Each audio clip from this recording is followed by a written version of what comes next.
Bonjour Florent Malouda. Bonjour. Vous êtes né le 13 juin 1980 à Cayenne en Guyane. À 34 ans, vous avez beaucoup joué, beaucoup gagné, gagné des trophées, gagné de l'argent. Et vous voilà à Metz promu en Ligue 1 cette saison. Combien de fois depuis votre arrivée, on vous a demandé ce que vous étiez venu faire là? Au début, c'était assez régulièrement. Et pas seulement de la part des médias, des fois de la part des supporters messins aussi. Mais bon, c'est un choix personnel et je ne regrette pas du tout ce choix.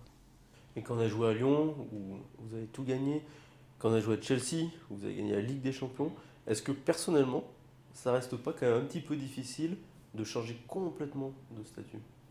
Je vois pas ça comme une descente parce que quand on fait partie d'un effectif étoffé, quelque part on partage les responsabilités et on est moins exposé individuellement et c'est une mécanique qui roule.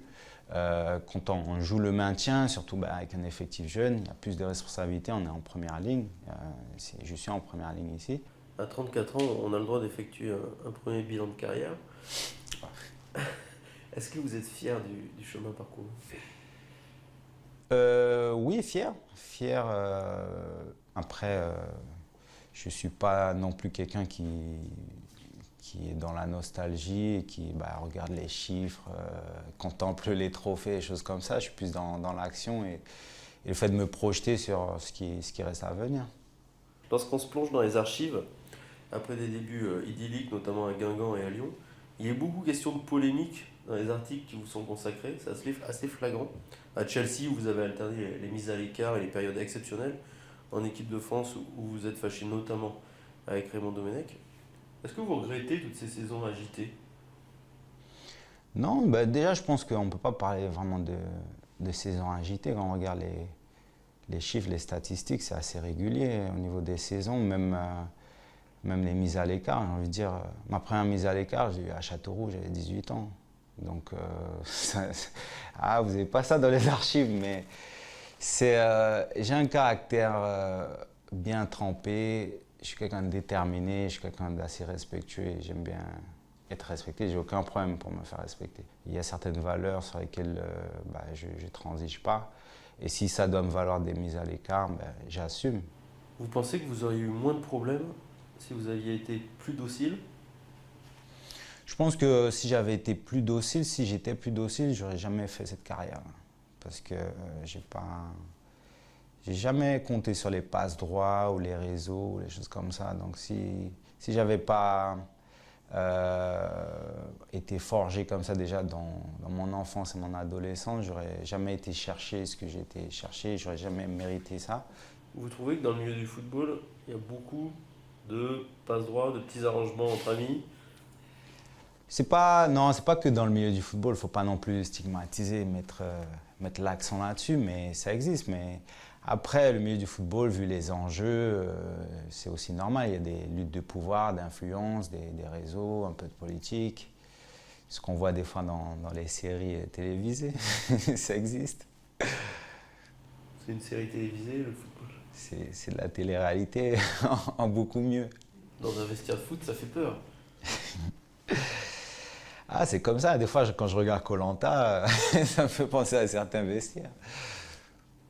Vous avez vraiment connu des vestiaires difficiles où c'était la guerre? Non, c'est pas difficile, mais c'est comme ça. Des fois, il y a des jeux de rôle, il y a des gens qui sont plus ou moins sincères, les jeux des apparences, c'est comme ça. Mais bon, c'est un concentré de la vie, hein, ça se passe comme ça dans la vie aussi. Hein. Enfant, est-ce que vous aviez déjà ce caractère extrêmement affirmé? Oui, ouais. C'était pire. C'était brut. C'est-à-dire?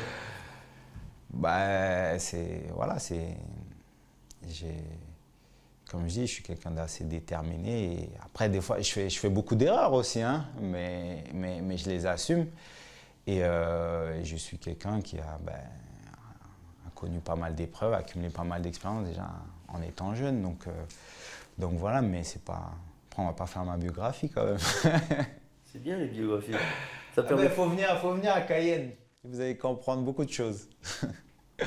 Ça forge le mental.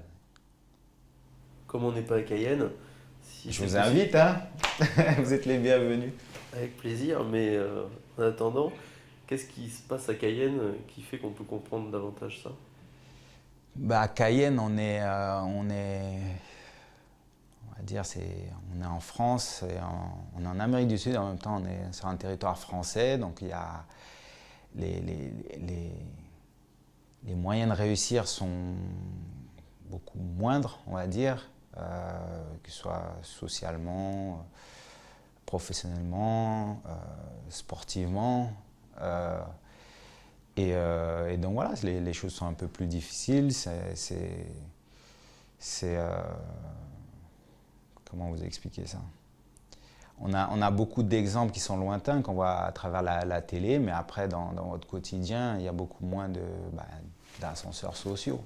Donc, il faut faire avec et malgré tout, il faut essayer de prendre les bons exemples parce qu'il y a beaucoup de mauvais exemples qui sont beaucoup plus faciles à suivre. Il y a des gens qui aiment bien se positionner en victime aussi et puis qui n'assument pas. Quand on parle de votre caractère, je reviens rapidement là-dessus. Est-il vrai que vous couriez les meetings du Parti Socialiste Guyanais avec votre maman quand vous étiez enfant? Oui, j'ai fait beaucoup de choses avec ma mère. Mais ma mère, c'est une militante. C'est pas. C'est, bon, elle était elle est très engagée, pas seulement politiquement, où elle était justement proche du Parti Socialiste Guyanais. Elle a travaillé à la mairie de Cayenne, c'était une forte tête aussi, un sale caractère, on peut dire que c'est un sale caractère. Et puis j'ai fait beaucoup de choses avec elle. Elle était engagée aussi à la Ligue elle a participé à la création de à la section féminine de la Ligue de football de la Guyane. Donc c'est quelqu'un qui aussi a beaucoup de valeurs, de convictions. Et puis moi, je l'accompagnais partout. Donc j'ai participé à de nombreux combats à ses côtés, on va dire. Ça explique un peu quand même votre caractère.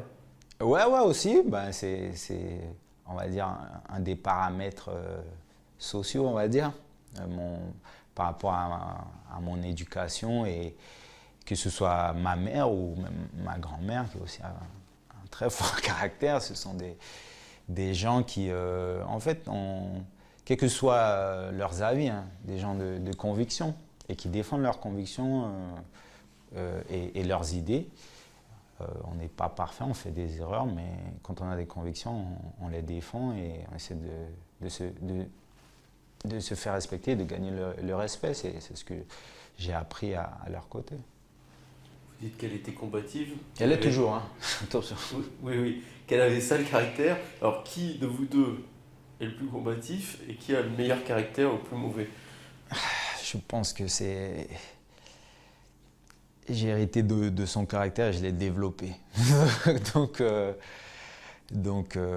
non, on est pareil. On est pareil. Je reviens sur la carrière professionnelle. Quand le jour où vous tirerez un trait sur votre carrière sportive, J'ai fait une belle fête. on est invité là aussi. Ouais, bah oui. Là. On vous parlera forcément d'un côté plus négatif après les trophées. C'est Naïsna et la grève des joueurs de l'équipe de France en 2010. Finalement, vous avez été plutôt épargné cette année-là. Vous n'avez pas été considéré comme l'un des meneurs, etc., etc. Épargné, je pense que personne ne peut être épargné à partir du moment où on a fait ce choix-là. Et je ne considère pas qu'il y a eu des meneurs. Donc je partage la même responsabilité que ceux qui ont été désignés comme meneurs. Donc je le vois comme ça. Il y en a qui étaient suspendus, j'aurais pu être suspendu, je l'aurais accepté de la même façon. Il y en a qui ont été mis en avant, pointés du doigt. Je pense que c'est plutôt de façon injuste. Je pense que tout le monde a pris une décision. C'est très certainement une bêtise, une grosse même, mais je ne considère pas avoir été épargné. Voilà, c'est quelque chose, c'est une tâche et un point noir sur ma carrière, comme sur la carrière de tous ceux qui étaient présents là-bas. je ne considère pas qu'il y a des gens qui ont forcé d'autres à faire ceci. C'est faux. Moi, ce n'est pas comme ça que j'ai vécu les choses. J'ai donné mon avis et j'ai fait preuve d'une solidarité en me joignant à ce mouvement-là, à cette décision. Et après, quand il y a des conséquences, pour moi, c'est malhonnête de dire c'est lui qui m'a forcé, je ne savais pas. Voilà, on n'avait peut-être pas toutes les infos, le recul nécessaire, mais on a décidé de gérer la situation comme ça, ce qui est une grosse erreur. Et chaque fois qu'on en reparle, pour moi, c'est aussi faire preuve d'humilité, de dire que j'ai fait à ce moment-là, j'ai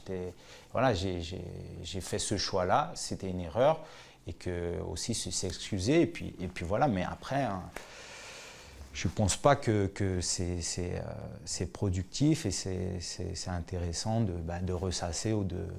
Il faut avancer. Personne ne sait vraiment ce qui s'est passé, même 4 ans plus tard. Mais même nous, on ne sait pas tout ce qui s'est passé. Tu ne peux pas savoir tout ce qui s'est passé. Il y a un pacte quand même entre joueurs. Non, c'est pas dire certaines choses. Non, c'est pas, ça n'existe pas. Ça. Vous avez 34 ans.